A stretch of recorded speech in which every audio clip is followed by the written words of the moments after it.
Fandubs. They've been around for maybe as long as there's been video platforms on the internet, maybe even longer, because back then, fandubs were used to basically articulate a story in a language that wasn't Japanese. They served a purpose back then. They aren't what they are now, because nowadays, a fandub is known, for only the most sophisticated kind of comedy. You see, kids, the boy bunny has a thing called a penis. I mean, you can basically say that this brand of comedy was born from a very specific show that came out in the early 2000s. A show that wasn't dubbed by fans, but rather was actually sanctioned by an anime studio. This show being the, glorious Ghost Stories, with the most brilliant kind of dialogue, storytelling. Yes, the sports festival, that's what this whole episode's about. Okay, let's stop breaking the third wall. There's everything, it was absolute. You guys hear anything? You know what I hear? I hear the sound of you shutting the fuck up. Hi, I'm Bayfund, and I like to talk about anime and a lot of stuff surrounding it. And today, I wanted to talk about what specifically makes a good fandub. Now, going back to Ghost Stories, as a dub, it's pretty fantastic, but it was done with ill intent. I mean, the creators didn't really give a shit about the actual source material that they were working off of, and that is very apparent. The over-the-top edgy humor is definitely not what was originally intended, and the story diverged greatly. So I would say as a standalone product, it's fantastic. As a translation, it's garbage. But that's where the appeal of a fandub comes in. It doesn't necessarily have to follow a storyline. What it's trying to do more than anything is keep you entertained. But in my opinion, the best fandubs are celebrations of the original source material. They're made by fans that love the original stories, so they can break down the characters to their most basic parts, and then with those basic parts, exaggerate that to make it everything about them. Picking apart the flaws and plot holes and using it to their advantage, making jokes about that and going well shit, they didn't intend for that, but we sure as hell do. The best fandubs are all the inside jokes of community brought together into just one big bundle. And then going, we know it's not for everyone, but we still absolutely adore this. So let me bring in the first example, which is also going to be the best and biggest one. Teamfourstar with their magnum opus, Dragon Ball Z Abridged. An abridged series means that it's going to be the whole story, just cut down. So plainly speaking, this is the entirety of the Dragon Ball Z story, just shortened down. Granted, with a large amount of liberties taken in pretty much all regards. And it does some of the best things that I think a fandub can do, which is number one, exaggerate the characters to just incredible levels. Krillin was a character that usually got beat up and never really won too many fights. So what do they do? Here in the abridged series, he gets his own counter. For the amount of times that he loses, gets his ass kicked, or, anything that could happen to him. Goku being a dumbass, basically, and an irresponsible father. And the list really goes on and on for all of these characters. If Teamfourstar just, slapped some audio on top of Dragon Ball Z and then just called it a day, it really wouldn't have as much of an impact as it does today. They got the characters down to a T and knew what they had to do to progress the story. So everything from then on, that kind of just picked up in pace. And I call this Teamfourstar's magnum opus because even though they have done other fandubs, this is the most popular one.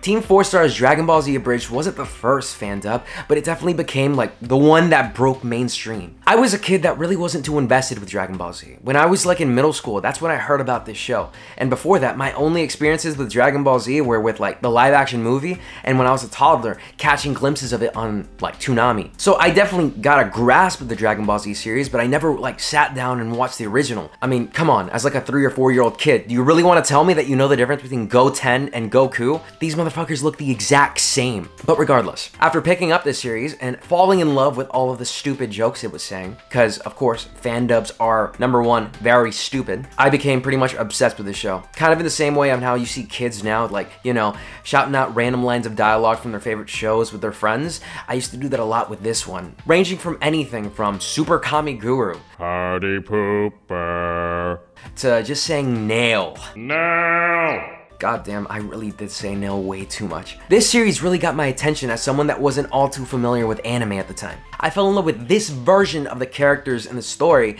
that it actually made me want to watch the original, and I did. And while I love the original Dragon Ball Z Abridged has a special place in my heart too. Probably a little bit above. I mean, I can go on and on about the characterizations and the changes that they made. They take no-name characters that people really don't care about or really remember and make them into fully fleshed out entities. Nappa being the biggest one that I can remember. In the original series, being like a side villain, you know, like Vegeta's partner that's only mentioned for like a few episodes and then you're never like seeing him again. In this one, he becomes the fan favorite in any iteration that you see him in, because, well, for starters, he calls Vegeta a prison bitch. That's Vegeta, he was a prison bitch. Then he tries to catch Chansu like a Pokemon, and then when he's dead, he becomes Ghost Nappa. And Ghost Nappa is just, he's the best. There's just so many different things that you can just talk about this show because it's so quotable. Even though it's meant for like a younger audience, it's definitely something that you can still probably enjoy. And going along with like Dragon Ball Z Abridged, there's a series that pretty much inspired this one to come into life, which was Little Kuribo's YuGiOh Abridged. That one started a little bit earlier, so more episodes to see. My favorite bit from this one was when, you know, Yusei, Jaden, and Yugi all like met together and then like sang Tenacious D, which in itself is actually a pretty stupid sentence to say. These shows shared cast members too, so I mean like the people that worked on Dragon Ball Z Abridged also came to work and voice in YuGiOh Abridged. And I mean, they're both shows with like really similar tones, jokes were really similar, and let's keep in mind, these dubs aren't officially sanctioned, so there's a lot of copyright strikes that come in and take these videos down. That was pretty much the like big downfall of Dragon Ball Z Abridged. That and people being like tired of just making it, it pretty much ended after the Cell Saga. Not to say that was a bad choice because I think it was a pretty satisfying ending, but still, these fan dubs are a subsection of the community trying to enjoy it to the fullest, trying to get as much enjoyment from like the original content as they can. And in terms of anime fan dubs, there are a plethora more that are out there. Anywhere from Hellsing Abridged, SAO Abridged, A Slap on Titan, things like that permeated the internet in like the early 2010s, maybe even earlier, further back. You could find them absolutely anywhere. And sometimes like these fan dubs inspire the official dubs themselves too. Like in that one anime where the guy has a girlfriend, it's a gal. To be honest, I'm not sure I even understand what you're saying. It's a whole lot of slang. Now, do you mind? Please get off my junk. That dub, you can definitely tell, was like, you know, a little bit leaning towards being more fan dub-esque. And nowadays, that fan dub genre hasn't just like stayed to anime, it's expanded into video games too. If we look at a particular YouTuber, Snapcube, his Sonic the Hedgehog fan dubs are amazing. Who posted my nudes on Twitter.com? He gets his group of friends together and they all voice the characters by just like, you know, spouting random shit that they just like say. One! This one is generally more in line with, I think, like the Ghost Stories mindset, but it's not as mean-spirited, and it's, I think, twice as funny. I mean, if you're a fan of Sonic the Hedgehog, you know that the video games are extremely hit or miss. So the diehard community knows how to take a joke. So I mean, why can't Eggman be like this? I miss my wife, Tails. I miss her a lot. There's no rules against it. And honestly, I think this Sonic the Hedgehog fan dub is probably the most fun I've seen creators have while dubbing or pretty much doing anything on camera. After every line, pretty much there's like gut-busting laughter happening in the background. And I think this has achieved such high levels that memes from these shows have come into like the mainstream. Kind of like the one that you probably have seen about, you know. I've come to make an announcement. Shadow the Hedgehog's a bitch-ass motherfucker. He pissed on my fucking wife. So fan dubs are still alive and well. And I've only been talking about fan dubs in English, by the way.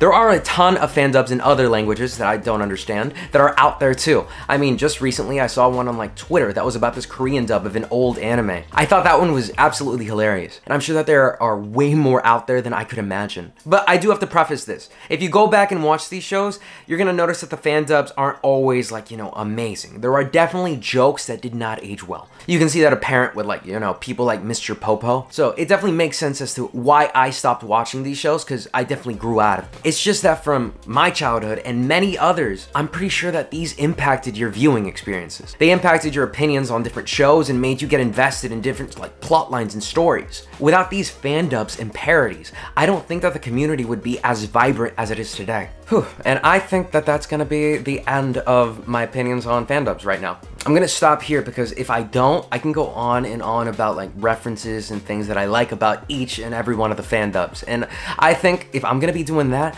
I would much rather tell you to just watch them yourself. Sure, a lot of them are gonna be hit or miss, and you're probably not gonna like all of the jokes that are gonna be said, but hey, some of them might make you chuckle. And with that, I was Bayfond, and I'll see you next time. Peace.